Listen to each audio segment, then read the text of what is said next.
Salam, hər vaxtınız xeyirli olsun, dəyərli şagirdlər. Belə bir suala baxalım. Suala keçməzdən əvvəl uşaqlar belə bir məlumat əslində bölüşmək istəyirdim ki, yay tətili müddətində onlayn şəkildə yay dərslərimiz təşkil olunur. Dərslər haqqında məlumat əldə etmək istəyirsinizsə, bu nömrə ilə əlaqə saxlaya bilərsiniz. Keçəyin misalın izahını.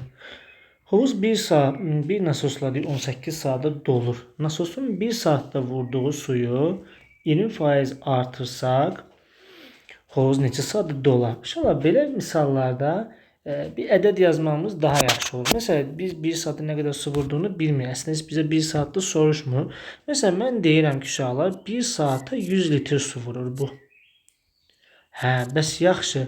Bu 1 saata vurduğu suyu 20% artırsam, yəni mən 100-ü 20% artırsam nə olar? Hə, 100-ün 20%-ini taparam. Bunda neçə oldu? 20 oldu. 100-ün üstə 20 gəldim. 120. Hə, artdı indi. 120 litr vurur. Əvvəl 1 saata 100 litr vururdu. 18 saat işləyirdi. 100-ü vurdum 18-ə. Neçə elədi? 1800. Deməli, bu 1800 litr su vurur.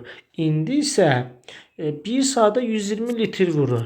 Bəs bu 1800 litr suyu nə qədər vaxtda vurar? Onda mən 1800-ü bölərəm 120-yə.